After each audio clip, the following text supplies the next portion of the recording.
Opname.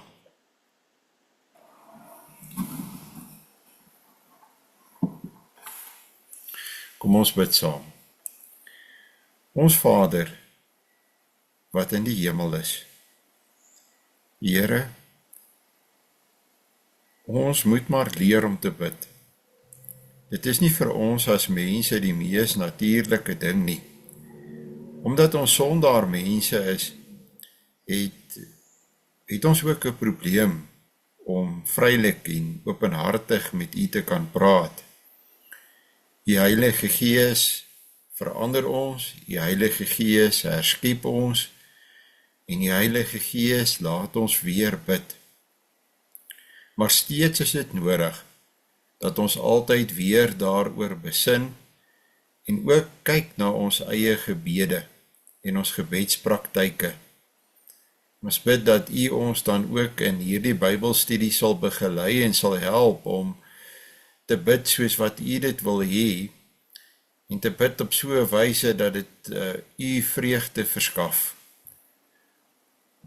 Vergewe ons swakheid en ons sonde ook in ons gebedslewe, en ons vra dit van U in die naam van U Seun, ons Here Jesus.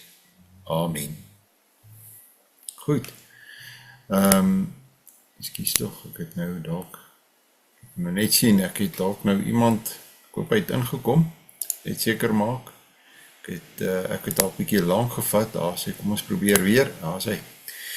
Goed, ons het nou al heel wat geleer oor gebed. Ek dink een van die belangrikste dinge wat ons besef het, is dat ons Here Jesus het gebid, hy het verskillende tipe van gebede gehad wat hy gebruik het, maar hy het definitief 'n vaste gebedsroutine ook gehad. En ek wil weer eens maar dit net noem. Ek dink dat vir ons eie lewe is dit ook belangrik om 'n vaste gebedsroutine te hê.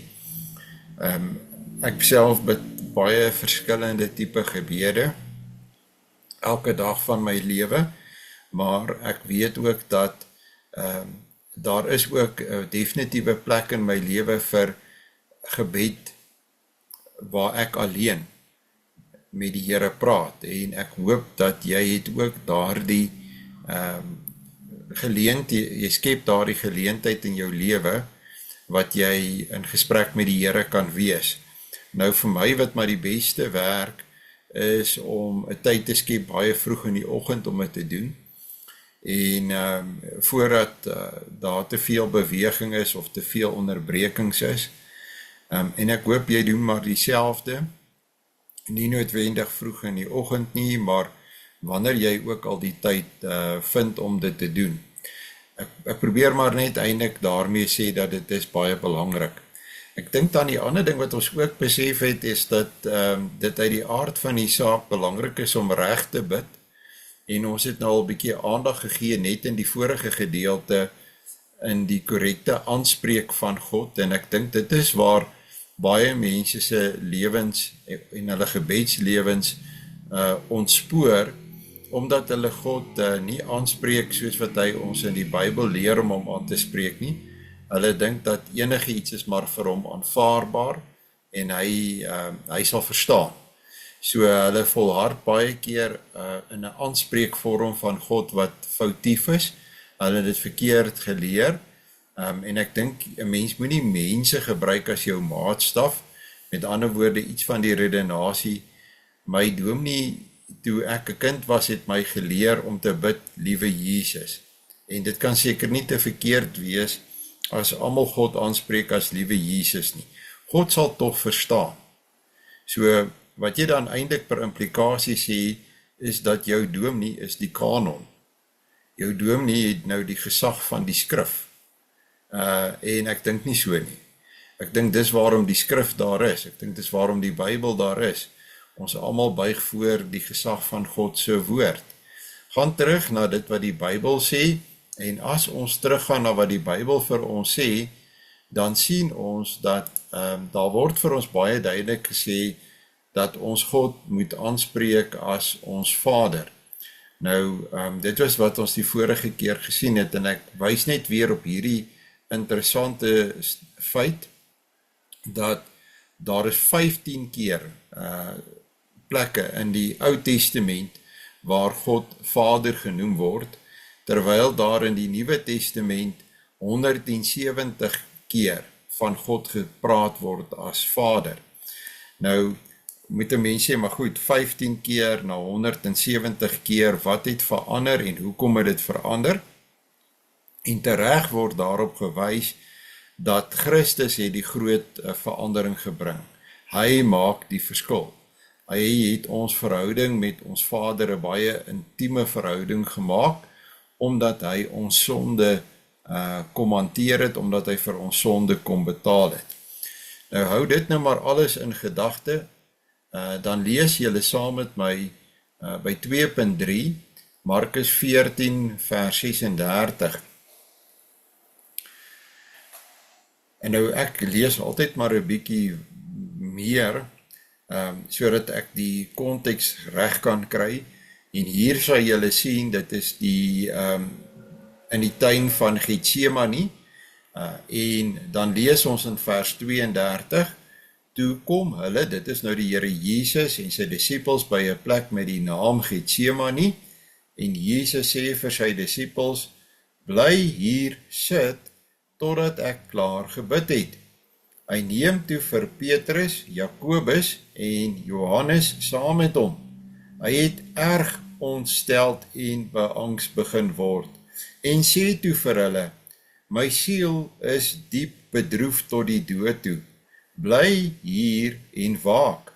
Hy het 'n entjie verder gegaan, op die grond neergeval en gebid, dat as dit moontlik is, die uur by hom moet verbygaan. Hy het gesmeek, Abba, Vader, alle dinge is vir u moontlik, neem hierdie beker van my af weg, nogtans nie wat ek wil nie, maar wat u wil. Nou word hier gevra, met watter Arameese naam spreek Jesus sy Vader aan? Nou, miskien moet ek net dit verduidelik, ek moet nie veronderstel dat julle dit weet nie.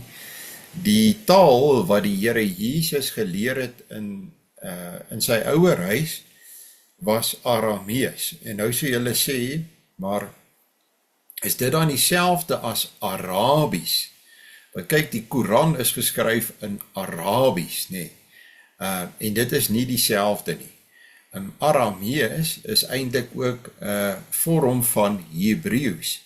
En die verskil tussen Hebreeus, die taal en die skrif van die Ou Testament, en Aramees is omtrent die verskil in Afrikaans tussen die Afrikaans wat ons in die noordelike dele van die land praat, teenoor die Afrikaans wat die kleerlinggemeenskap in die Kaap praat.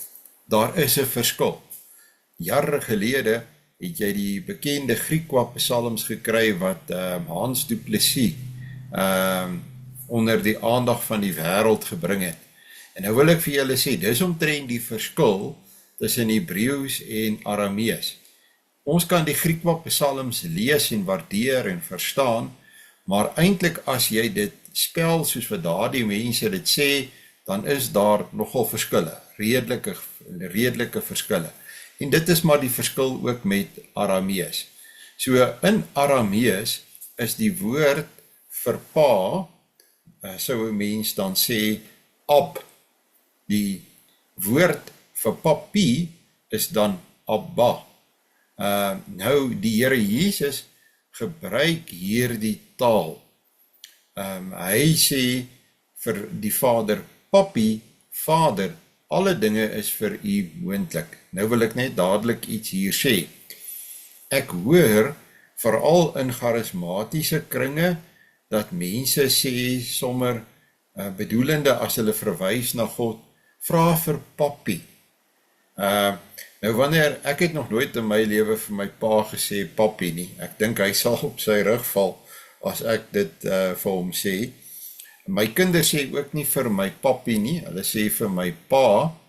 En nou mag 'n mens sê, ja, maar julle het dalk 'n baie meer formele verhouding. Maar wat die Here Jesus daarmee kommunikeer wanneer hy hierdie woord Abba Vader gebruik, is hy kommunikeer daarmee die volgende. Hy kommunikeer dat daar's 'n baie hegte verhouding tussen hom, die tweede persoon en die eerste persoon van die drie-eenheid. Hy sê, ons het 'n baie sterk verhouding met mekaar. En as ek gaan kyk na die plekke in die Bybel, waar hierdie woord Abba gebruik word, dan is dit op plekke waar daar iets gesê word oor die verhouding. En word nie vir ons gesê, ons moet God aanspreek as Abba nie, as papi nie. Dit word nie beveel nie. Ek dink dat 'n mens moet ook altyd onthou, ja, daar is 'n baie hegte verhouding en 'n mooi verhouding danksy Christus tussen ons en ons hemelse Vader. Maar daar is ook altyd 'n mate van afstand en ek het respek vir God oor daardie afstand, omdat ek is 'n sondaar en God is my Vader. En daai afstand, ek verstaan, is in Christus oorbrug, maar ek respekteer hom steeds en ek wil dit ook vir hom wys. So ek praat nie graag van my hemelse Vader as my papi nie. Die ander ding wat vir myself hier hinderlik is dat papi is 'n verkleining. Papi is aards. Papi maak God vir my amper alledaags. Asof dit is soos die verhouding wat ek met my aardse pa het. En daarom verkies ek persoonlik vir hemelse Vader. Want ek durf nie, en ek dink hier spesifiek aan ons belydenis, die Heidelbergse Katekismus, waar dit handel oor die deel waarom ek God my Vader noem.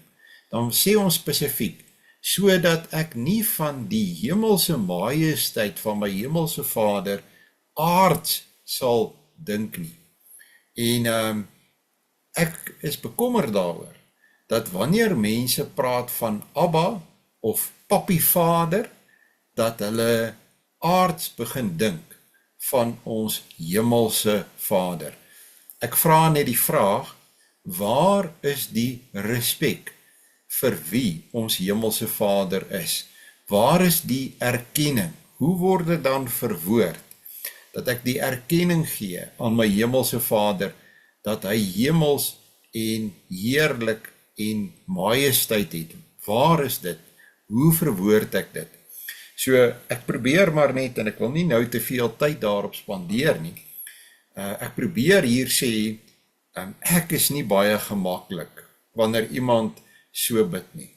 So, jy verloor my, as jy 'n openbare gebedsgeleentheid het, en jy spring weg met Abba Vader, of Papi Vader, ek is onmiddellik ongemaklik. Die idee met 'n voorbidding, wanneer 'n mens by 'n geleentheid bid, dan bid jy en jy moet optree, dan bid jy namens 'n klomp mense. So ek vra myself altyd af. Nou moet ek baie mense konsidereer wanneer ek hier bid. Is dit dan wys om te begin met Papi Vader, Abba Vader? Nou, daar is 'n groepie mense op Heilbron wat graag so bid, en ek vermy openbare geleenthede waar daar so gebid word.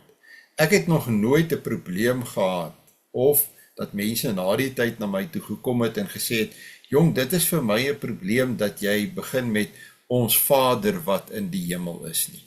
Nog nooit het iemand vir my gesê, ek is ongemaklik daarmee, ek vind my nie daarin nie, ek kan nie daarmee saambid nie, maar ek kan vir u sê, en ek vermoed, baie van u gaan met my saamstem, dat die oomblik wanneer iemand begin met papi, verloor hy my.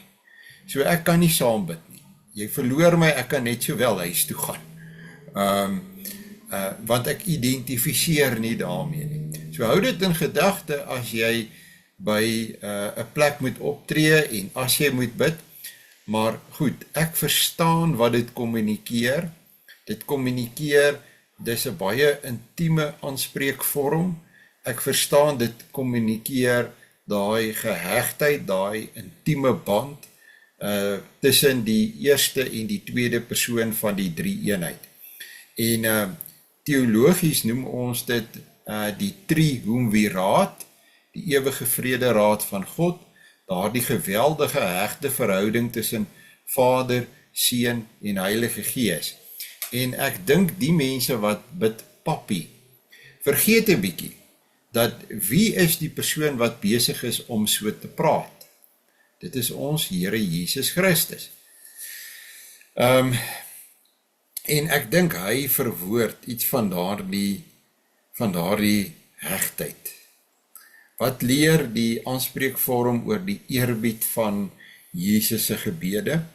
Ek dink ons Here Jesus het steeds groot eerbied gehad vir ons hemelse Vader, alhoewel dit iets verwoord van die intieme band tussen hulle. Die vraag is seker, en ek dink ek moet dit antwoord, die vraag is seker,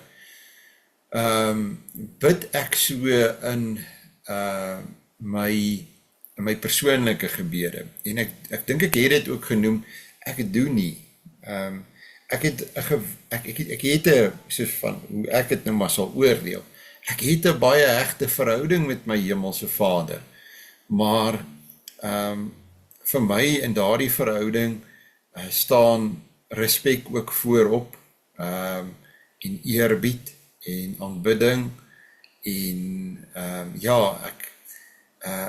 ek gebruik dit nie so nie. Ek weet ek sou sekerlik kon, en ek gaan ook nie iemand oordeel wat dit doen nie.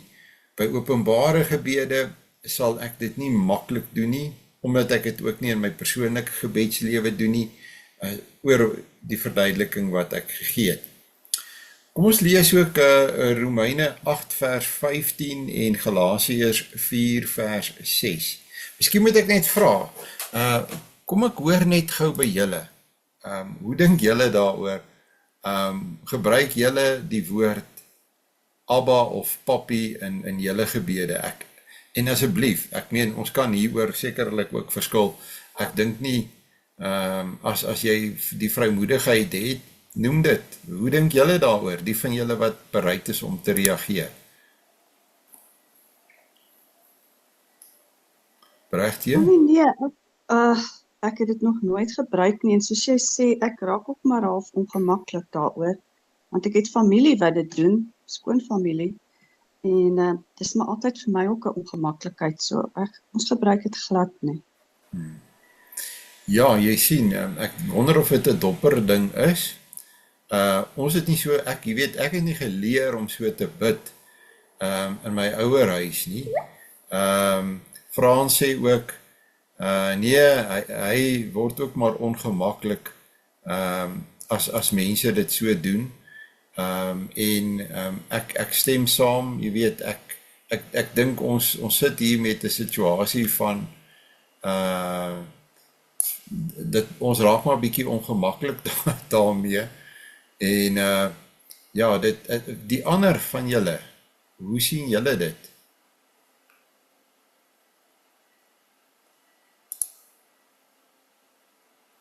Is daar miskien van julle wat nog iets daaroor wil sê?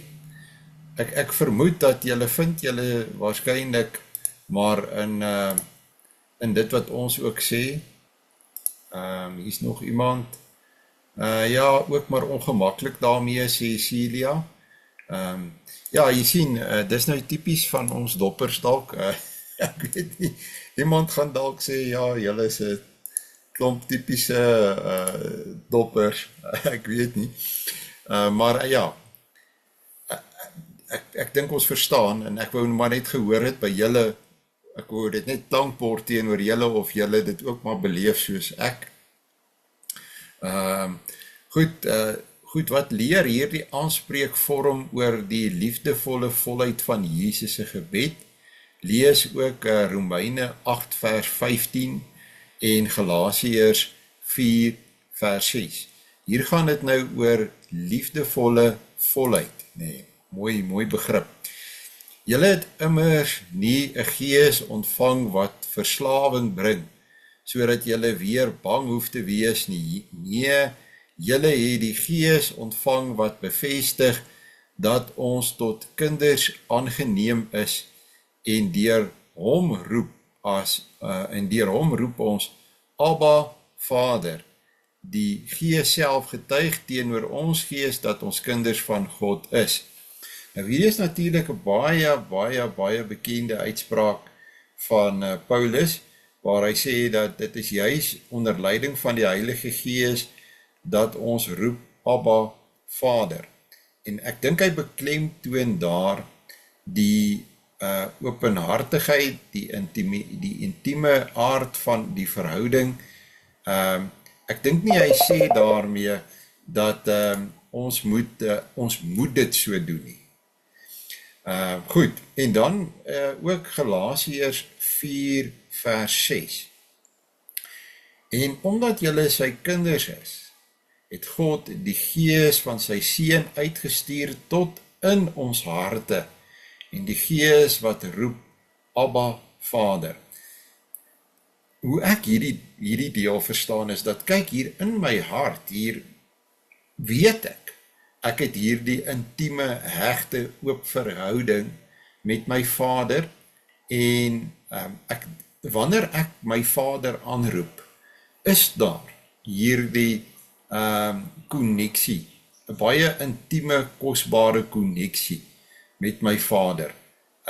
En ek sê dalk nie papi nie, of Abba nie, maar ek ontken nie dat daai konneksie 'n baie intieme verhouding is nie.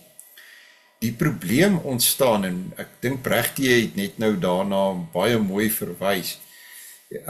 Jy weet, 'n ou het familie, en hulle kan baie keer voel dat my verhouding met my hemelse Vader is vir hulle nie verstaanbaar nie. En is amper vir hulle 'n probleem dat ek God aanspreek as my hemelse Vader, want hulle raak bekommerd daaroor, het ek dan 'n intieme verhouding met hom, want hulle beleef die verhouding as baie formeel. Terwyl, dis net vir my privaat.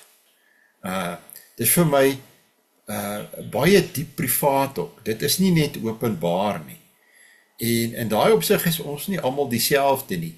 En miskien is dit juis 'n gereformeerde ding, dat ons godsdiens en ons verhouding met ons hemelse Vader, en met sy Seun en die Heilige Gees, is vir ons ook baie privaat. Ons weet dit is openbaar, maar is daarmee iets verkeerd, dat ek dit ook as privaat beleef, en ek dink nie so nie. Ek dink dat dit is so 'n wesenlike deel van wie ek is. Dit is onderliggend aan alles wat ek is. Dis die fundament van hoe ek dink, en wie ek is, en wil word.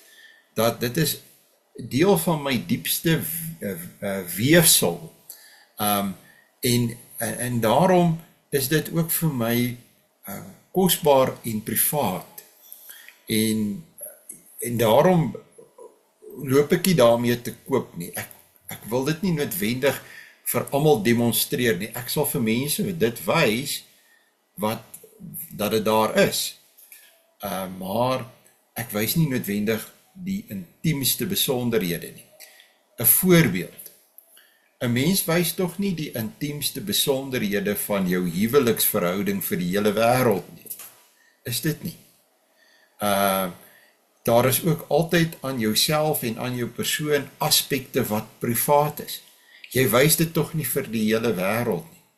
En met hierdie diepste deel van wie ons is dit nie ook so nie.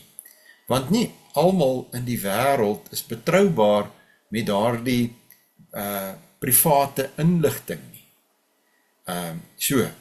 Ja, ek beleef dit wel, en in my roep, my gees saam met die gees van God, Abba, Vader, glo ek, weet ek, maar dis nie nodig om dit in die wêreld, in die openbaar te doen nie, want wat bereik ek dan?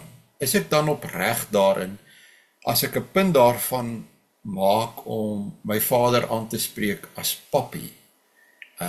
Probeer ek nie eintlik vir mense iets wys en sê, dat dit amper voorgee word nie, dat dit nie meer eg is nie. So, gaan besin ook maar self weer hieroor, ek verwoord baie, jy weet, gebed is so intieme ding, dis so 'n persoonlike ding, dat ek ontbloot ook maar baie van myself en van my siel hier, as ek so hierdie Bybelstudie aanbied. Ek dink nie 'n mens kan werklik 'n Bybelstudie oor gebed aanbied en dit net koud en klinies doen nie. Ek dink jy gee baie van jouself en jy wys baie van jouself wanneer jy dit opreg doen.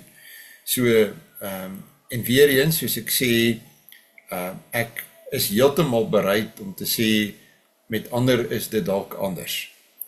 Goed, so hierdie gedeelte, praat met 'n mens oor jou aanslag in jou gebede, en ek dink wat ek hier uithaal vir myself is, maak baie seker dat jy 'n diep persoonlike en intieme koneksie met God bewerk wanneer jy bid. Diep persoonlike en intieme koneksie. Goed, nou, jy weet, jy kan nie praat oor gebed en die gebedslewe van die Here Jesus as jy nie Johannes hoofstuk 17 gelees het nie. En ek dink baie mense besef nie dat dit is die langste gebed wat ons het van die Here Jesus.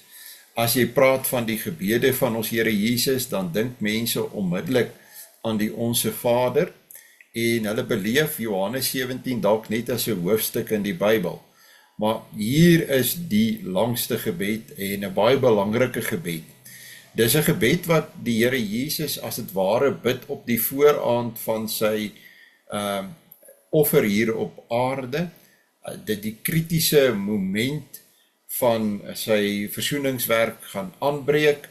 Dit is ook 'n afskeidsgebed.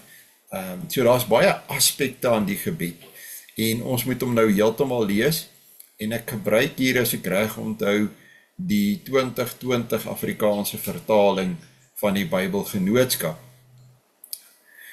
Jesus het hierdie dinge gesê, en toe sy oë na die hemel opgerig en gesê. So, sy gebedshouding word ook hier beskryf, en op grond van die houding wat hy inneem, kan 'n mens dadelik agterkom dat hy is hier besig om te bid.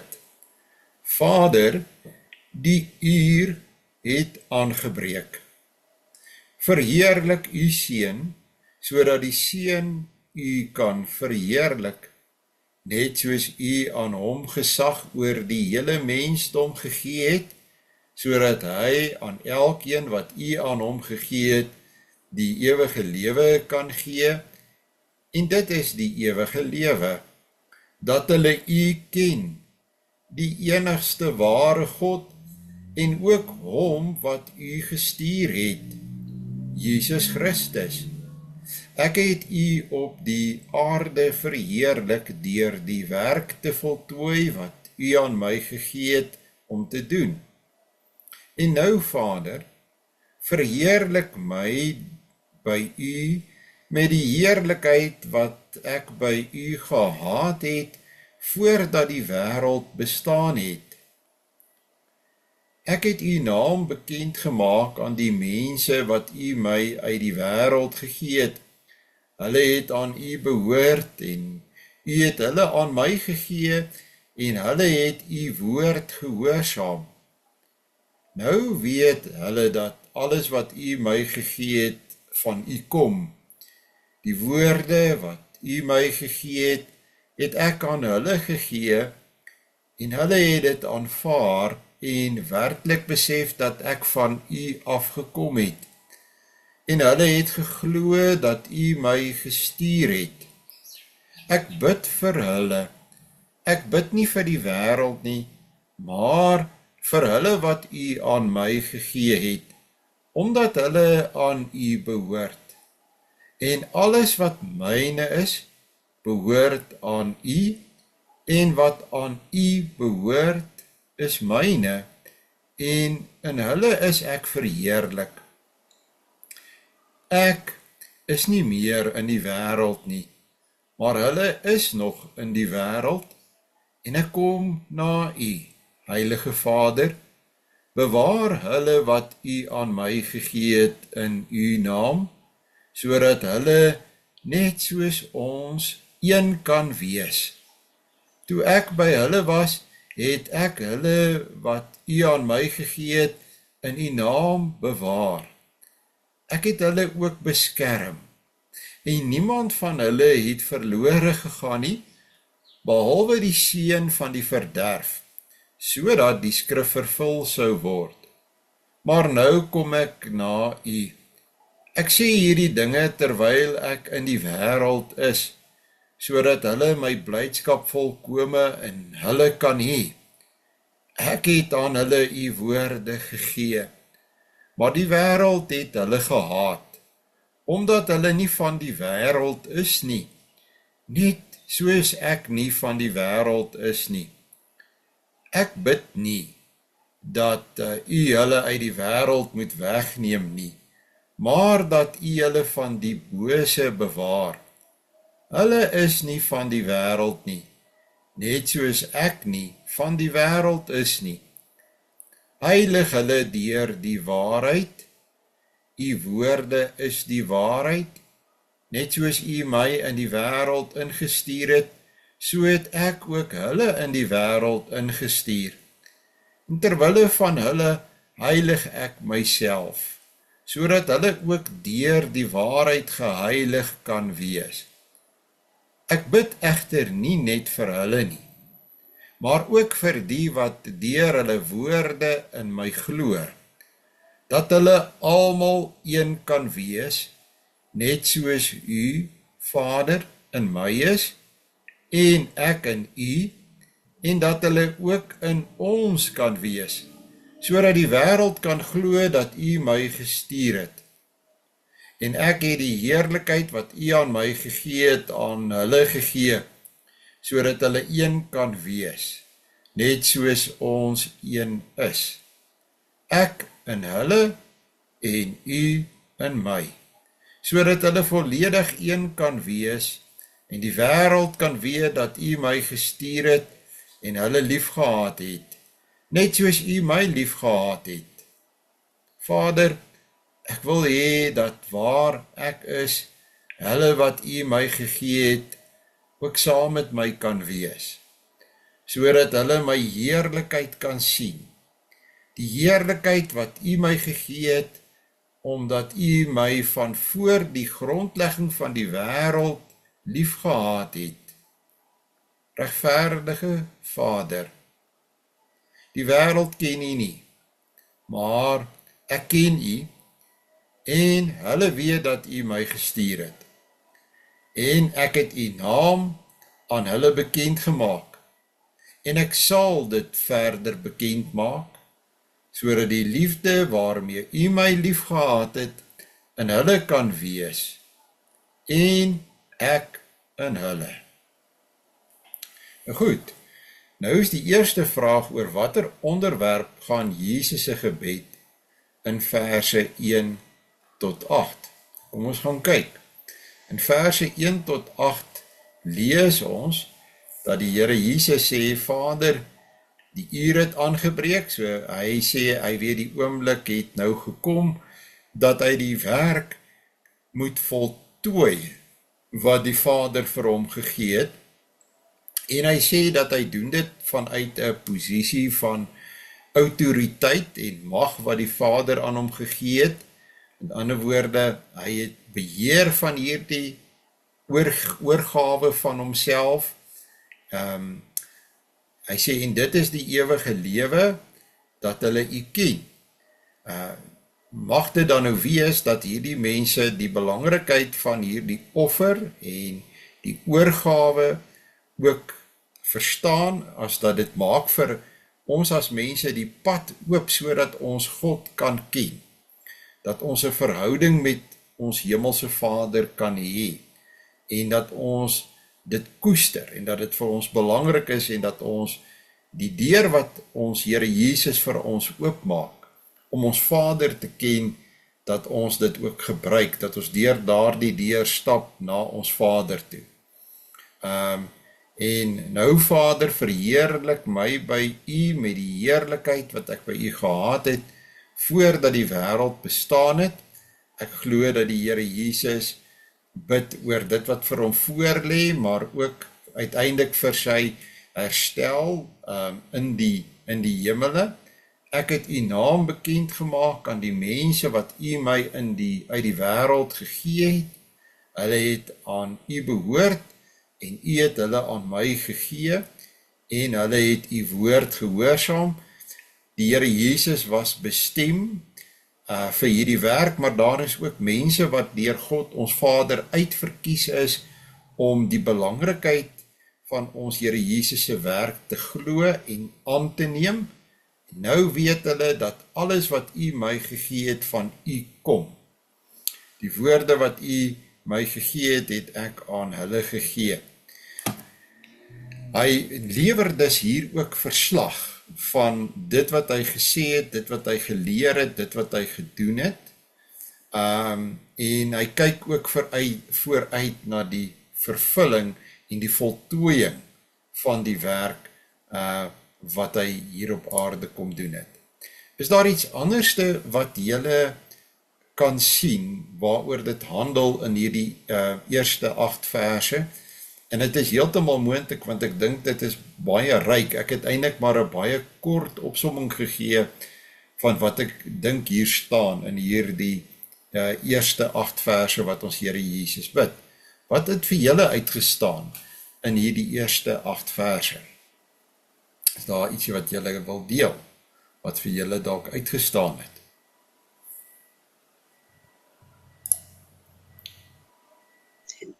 Ek sou sê dat hy hier eintlik aan mekaar sê om die mense te laat besef dat sy Vader hom gestuur het, laat hulle dit kan sien.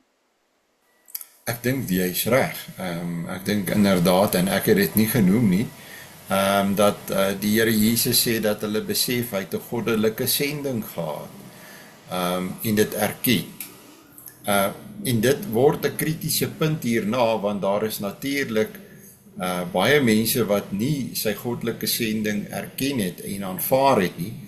Dit gaan juis die punt word op grond waarvan die skrifgeleerdes en die fariseërs hom verwerp saam met die volk en hom kruisig. En die Here Jesus bid ook in 'n mate, lyk dit vir my, dat die wat dit reeds erken, in daardie erkentenis bewaar sal word en behoue sal bly, dit nie sal verloor nie, en nie op die roete sal gaan, wat die res van die volk weet ons nou hierna gaan, wanneer hulle gaan skree, daarvoor Pilatus, kruisig hom nie, want dan kom dit eintlik neer op 'n verwerping. Jy weet, hulle verwerp hom as wie hy homself aangebied het om te wees. Enige iets anderste ook nog?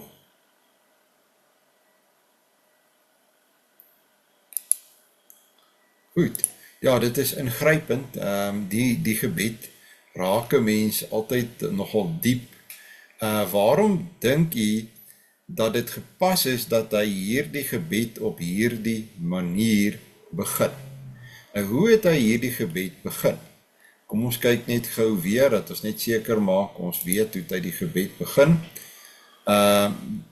Jesus het hierdie dinge gesê, en toe sy oë na die hemel opgerig en gesê, Vader, die uur het aangebreek, en dan die eerste 8 verse. Miskien het ek tot 'n groot mate ook die antwoord nou begin gee. Ek dink nie ek het die hele antwoord gegee nie.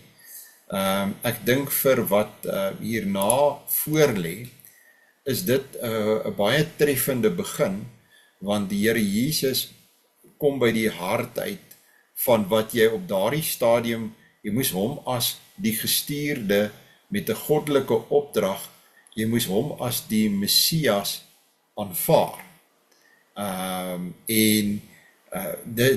Ek dink dit Brechtje mooi genoem, So ek dink dis deel van die antwoord en hierna word dit die kritiese punt, nê.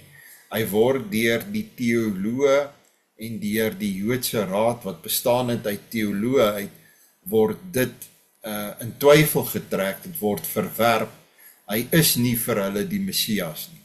Hy kom nie van God af nie. Hulle het hom gesien as iemand wat verward is oor sy identiteit. Hy is die seun van Josef en Maria. Hy is die opvolger timmerman van Nazareth. Hy is nie die Messias nie. Hy het, in Engels sou hulle gesê het, illusions of grandeur. Met ander woorde, hy dink ver te veel van homself. Wat sou julle wil byvoeg? Hoekom dink julle begin die Here die gebed so? Wat kan julle nog sien?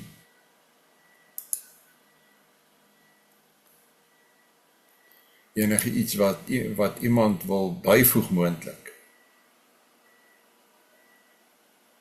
Goed, as julle daarmee tevrede is, dan is dit reg.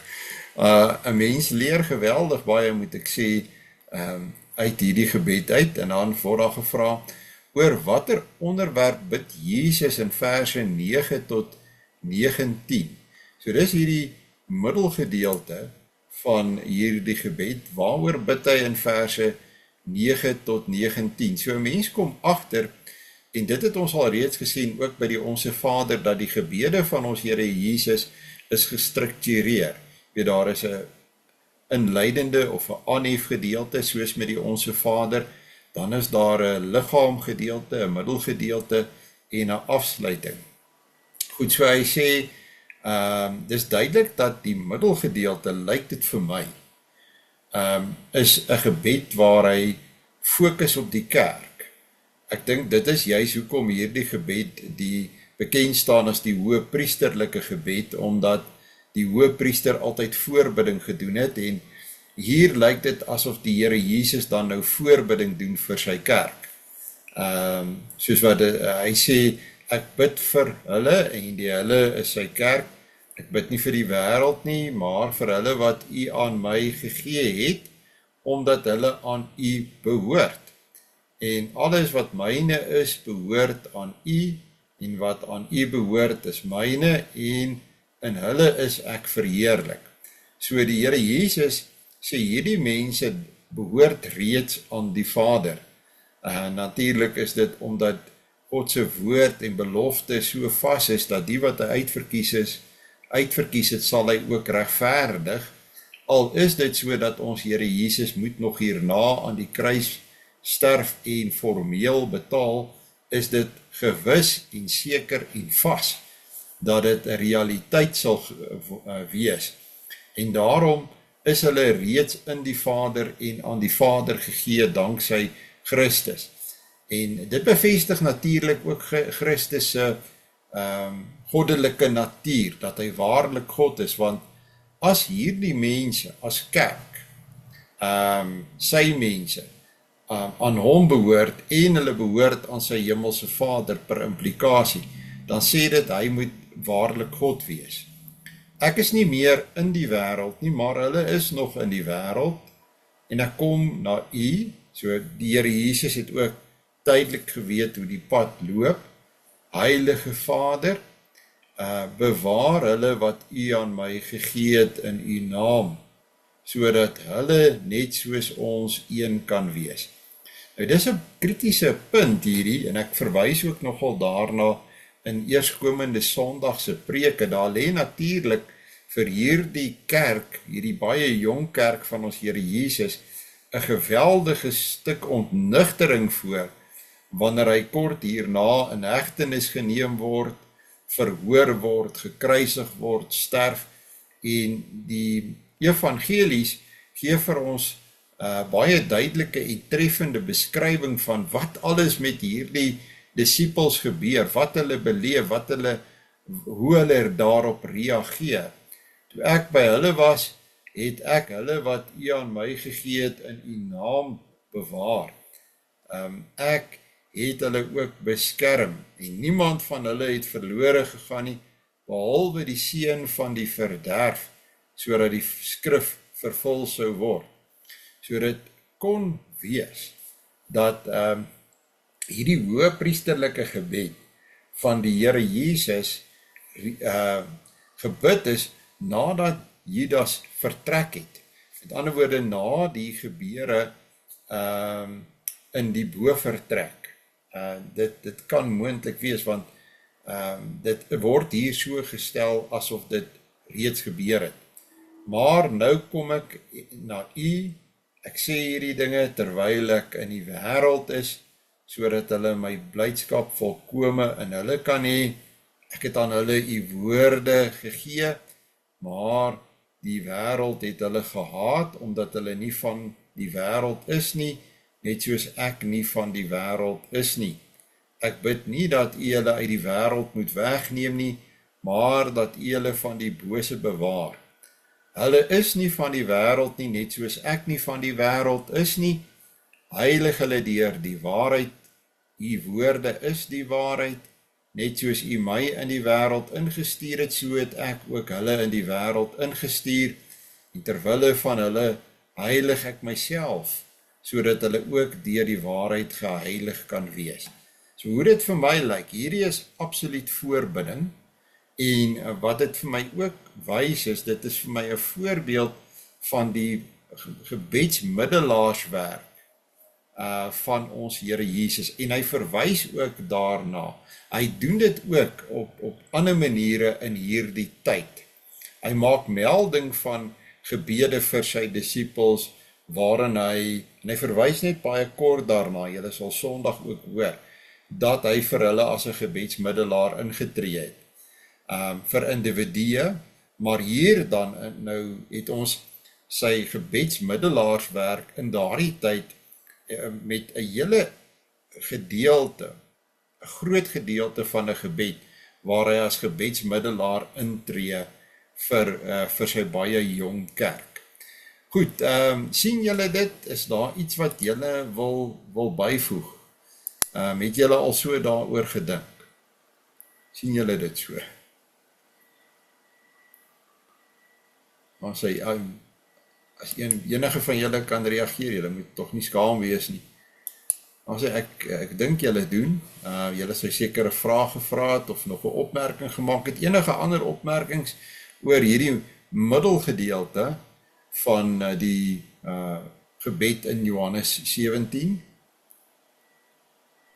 Regtig? Ek vind dit altyd baie, hoe kan ek sê, groot troos dat hy sê, hy is maar tot vir ons ook van toepassing dat hy ons nie van die wêreld wegneem nie, maar van die bose moet bewaar. Dis reg. En ek bid dit nogal baie vir my kinders ook. En ek dink regtig wat vir my treffend is, jy weet, en ek deel dit met julle almal, is die deel van die gebed dat voel altyd vir my dat die Here bid dit steeds. Jy weet, dit is steeds relevant vandag, soos wat jy nou sê. Want ek weet, hy is my gebedsmiddelaar. So ek hoor as het ware hierin ook dit wat hy tans vir my en vir my gemeente en vir my kerkverband en vir sy kerk wêreldwyd bid. En soos wat jy sê vir jouself, vir jou kinders. So dit is eintlik 'n deel van die Bybel wat 'n mens baie as troosryk beleef en wat 'n mens meer gereeld ook kan lees en gebruik. Baie dankie dat julle reageer. Goed, en dan ek dink dit is gepas dat hy hierdie dinge bid, want ons weet hoe loop die geskiedenis. Ons weet wat het gebeur. Ons weet wat lê voor. En ek wil amper sê, ons weet hoe lyk ons eie lewe. Ons weet hoe dinge in ons eie bestaan soms net absoluut skeefloop en mal is soos wat jy dit jou nie kon voorgestel het kort tevore nie. En dat jy dan besef, maar selfs wanneer ek sukkel om te bid en nie eers 'n idee het wat ek vir myself moet bid nie, dan weet ek dat my Here Jesus as my gebedsmiddelaar bid hierdie tipe van gebed, hierdie tipe van woorde vir my. En dit is baie versterkend. Goed, oor watter onderwerp bid Jesus in verse 20 tot 24? Nou, as ons daarna kyk, is weer duidelik dat die Here het hierdie typiese driedeling in sy gebede, en ek moet erken, ek dink ek beplan maar my eie gebede ook so. Hy sê in vers 20, ek bid egter nie net vir hulle nie, maar hy het ook visie, hy kyk ook vooruit, maar ook vir die wat deur hulle woorde in my glo, en dis hier waar ek altyd voel, hier kom ek in, dat hulle almal een kan wees, net soos u Vader in my is, en ek in u, en dat hulle ook in ons kan wees, sodat die wêreld kan glo dat u my gestuur het. En ek het die heerlikheid wat u aan my gegee het, aan hulle gegee, sodat hulle een kan wees, net soos ons een is. Ek in hulle en u in my, sodat hulle volledig een kan wees. En die wêreld kan weet dat u my gestuur het, en hulle lief gehad het, net soos u my lief gehad het. Vader, ek wil hê dat waar ek is, hulle wat u my gegee het, ook saam met my kan wees, sodat hulle my heerlikheid kan sien, die heerlikheid wat u my gegee het, omdat u my van voor die grondlegging van die wêreld lief gehad het. Regverdige Vader, die wêreld ken u nie, maar ek ken u, en hulle weet dat u my gestuur het. En ek het u naam aan hulle bekend gemaak, en ek sal dit verder bekend maak, sodat die liefde waarmee u my lief gehad het in hulle kan wees, en ek in hulle. So wat ek sou sê is, die Here Jesus bid hier oor die toekoms. Hy bid hier oor die toekoms van hierdie kerk, van sy mense in hierdie wêreld. Hy beskryf vir ons iets van die liefde, en hoe belangrik die liefde en die eensgesindheid met mekaar is, en die waarheid en die liefde, en as die basis van die eenheid, wat ons met ons Vader het, maar ook met mekaar het, en dat ons ook moet besef, dat ons is nie in hierdie wêreld losstaande individue wat alleen is nie, wat graag wil een wees met mense nie. Ons het mekaar, ons is nie alleen gelos nie, ons kan vir mekaar bid, ons het 'n baie hegte band met mekaar, en dis vir my 'n wonderlike manier om die gebed af te sluit, waarin hy hierdie band van eenheid op grond van liefde en waarheid beklemtoon, en my aandag daarop vestig dat ek het 'n band met my Vader deur hom, maar ek het ook 'n band met mense rondom my. En saam is ons op pad in die wêreld, en saam werk ons uit hoe moet ons bid, en aanbid ons, as ons reg bid, aanbid ons dieselfde God. En dat hierdie band is 'n baie stewige band wat van ver af kom, baie diep lê, baie stewig is. Dit kom van voor die grondlegging van die wêreld af. En dit skep by my 'n gewaarwording van ek behoort, ek is veilig. Dit skep by my ook 'n vooruitkyk en 'n visie, ek is op pad ergens heen, ek weet my lewe het betekenis, my lewe het sin en doel, ek gaan in 'n rigting, my lewe is nie net voortploeter, al in die ronde, in sirkels, en ek gaan nêrens heen nie. So, ja, daar is vir my baie, wat ek sien en beleef, wanneer ek hierdie slotgedeelte lees.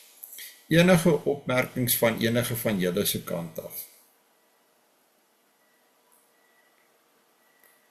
Ja, 'n geweldige troosryke gebed is dit nie, wat vir 'n mens steeds op hierdie oomblik relevant is. Ek hoop julle het soos ek ook weer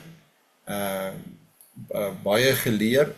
Jaap, ek sien jou hand is op.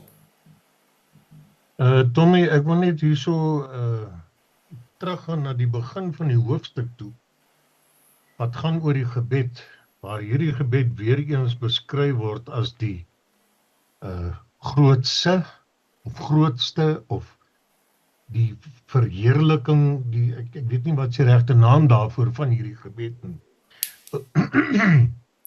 Ekskuus, oral in die Bybel is daar 'n paar gebede aangeteken.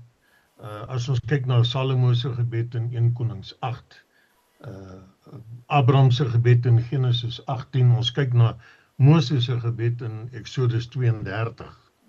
Maar nie een van hulle kom enigstens naby aan die menswees, die innerlike diepste mens, as wat in hierdie gebed vervat is nie. As ons ook kyk na die waar hy sy oë opgelig het na die hemel, die postuur wat hy aanneem was, ek neem aan, gebruik in daardie tyd, of die gewoonte om op te kyk boontoe na die hemel toe as jy bid, waarin ons gebruik deesdae, buig ons die hoofde, ons sluit ons oë en ons staan op in die kerk as ons bid. Dit verklaar net vir my 'n paar dinge ook. Hy kyk nie af ondertoe nie, hy is nie, soos die Engels sê, downcast nie. Hy het die hoop, hy kyk op boontoe, hy glo, hy weet waar sy hulp vandaan afkom. Ja, ek dink jy sê, baie dankie, ja, 'n klomp baie waar goed. En dit beklemtoon weer eens die belangrikheid van Johannes 17. Ek dink dis die uitstaande, en dan oor gebedshouding en opkyk, kan ek byvoeg dat ons het ook voorbeelde van op die knieë gaan, die hande ophef en die oë en opkyk. En ek dink dit is die groot ding van gebed, is dat die oomblik as jy bid, dan kry jy perspektief en jou oë gaan oop. Jy kyk nie net hier vas voor jou op die grond nie, en jy versink nie verder net in jou eie gedagtes en jou eie miserabele lewe nie, maar jy kry perspektief, hemelse perspektief. En dis baie duidelik, ek dink dis die ander treffende ding, en daar's baie dinge wat 'n mens kan sê van Johannes 17, is dat die Here Jesus het 'n baie duidelike visie en perspektief. Hy weet wat gaan gebeur, hy weet wat die roete wat geloop moet word, en hy gaan dit voltooi. So, baie dankie vir al jou opmerkings, ek dink dit is waar, en dit het regtig waarde bygevoeg tot ons Bybelstudie in ons gesprek. Enige iets van iemand anderste? Ek is baie dankbaar dat julle bydra en dat julle deel, want ek dink dis juist die aard van Bybelstudie, is dat 'n mens deel, en jy neem deel, en so groei ons saam. Ek wil vir julle baie dankie sê dat julle ingeskakel het, en dat ons mekaar hier ook vertrou, en so met mekaar deel. Ek sluit vir ons af met 'n gebed.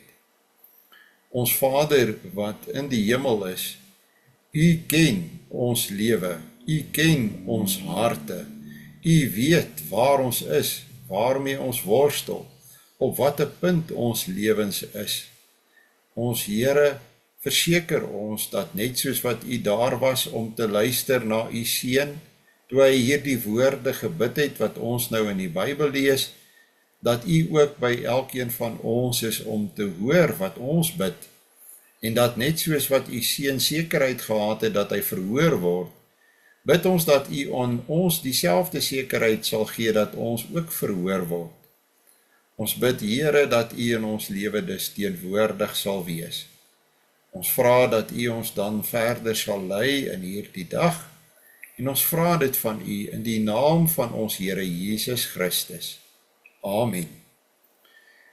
Ek sê vir julle elkeen baie dankie dat julle ingeskakel het en deel was van die Bybelstudie, en 'n mooi en 'n geseënde dag vir julle almal.